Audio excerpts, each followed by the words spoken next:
मला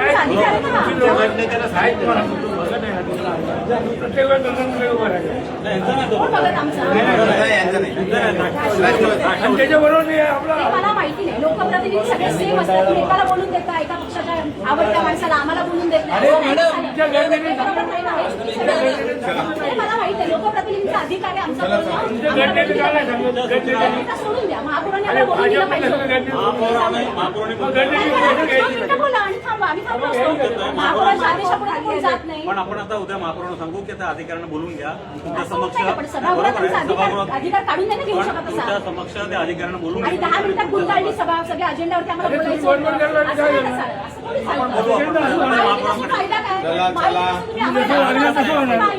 घेतला गेलेला आहे. काही ज्येष्ठ सदस्य नावाखाली ज्येष्ठ सदस्य म्हणून बोला तुम्ही बोला साहेब बोला तुम्ही ही पहिलीच महासभा होती. सभेमध्ये विषयांतर सोडून विषय घेतला गेलेला आहे.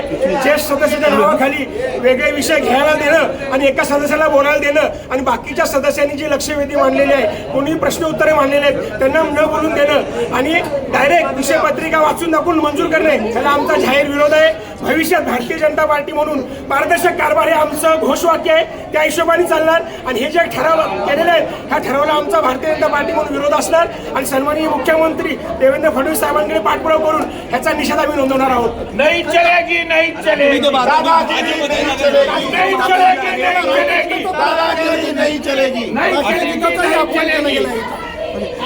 पाटील साहेब, उपमहापौर पदावर तुम्ही तिथे बसलेला होता, खुर्चीवर बसलेला होता, सगळी परिस्थिती तुम्ही पाहिलीत.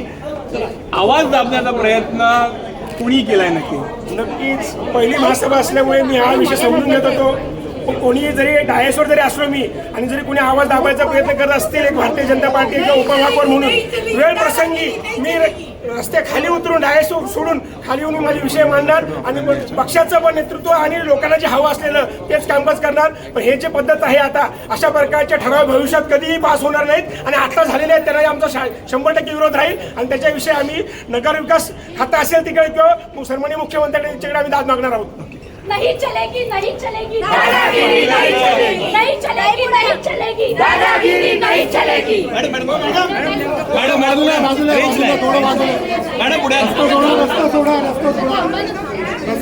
भाजपच्या 3 नगरसेविकांनी बराचसा विरोध केलेला आहे. मृणाल पेंडसे माझ्यासोबत आहे.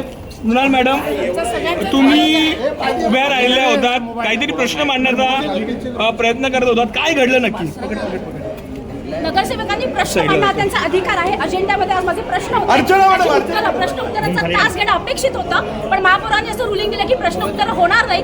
आमच्या काही नगरसेवकांनी लक्षवेधी मांडल्या होत्या, तर आम्ही फक्त एवढंच सांगत होतो की लक्षवेधी काय आहेत, विषय काय आहेत तेवढं फक्त वाचून दाखवा. पण तेही सभागृहात वाचलं गेलं नाही आणि त्या सगळ्या गोंधळामध्ये सचिवांनी अक्षरशः 5 मिनिटांमध्ये जो काही अजेंडा होता तो मंजूर करून त्यांनी पूर्ण तो अजेंडा संपवला. म्हणजे या लोकांची पद्धत आहे. मागच्या टर्ममध्ये पण हेच झालं होतं आणि आता परत आजच्या पहिल्या दिवशी त्यांनी तीच दादागिरी सुरुवात केलेली आहे.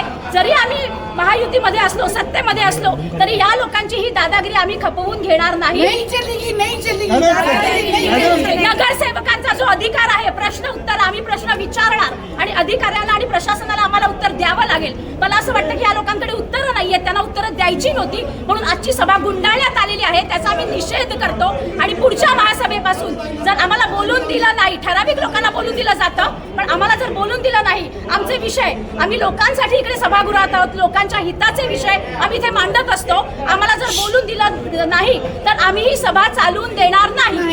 तुम्ही कोणता मुद्दा मांडणार होता? तुमचा एक महत्त्वाचा मुद्दा होता, कोणता मुद्दा मांडणार होता? मी ठाणेकरांच्या अतिशय मनातले आणि महत्त्वाचे प्रश्न विचारले होते की 2023 ते 2025 हे पूर्ण काळ हे प्रशासनाच्या ताब्यामध्ये होतं, तेव्हा राज्य सरकारकडनं किती निधी आला होता आणि त्याची पूर्ण माहिती मी आज मागवली होती आणि त्याची उत्तरं मला अपेक्षित होती. पण अधिकाऱ्यांनी मला उत्तर देखील असं दिलेलं आहे की माहिती आम्ही संकलित करतोय आणि ठाण्यासाठी राज्य सरकारकडून 2583.41 कोटी इतका मोठा निधी आला होता, पण त्यात काय विकास कामं केली गेली हा प्रश्न माझा होता आणि त्या प्रश्नांची उत्तरं या लोकांकडे नाहीयेत. म्हणूनच आजची सभा गुंडाळण्यात आली. त्याचा निषेध आहे आणि ही दादागिरी आम्ही खपवून घेणार नाही. अर्चना मॅडम, काय मुद्दा होता तुमचा, काय म्हणण्याचा प्रयत्न करत होता तुम्ही? सगळं आम्हाला बरंच काही म्हणायचं होतं, बरंच काही यांच्यात सगळं गोलमाल चालू.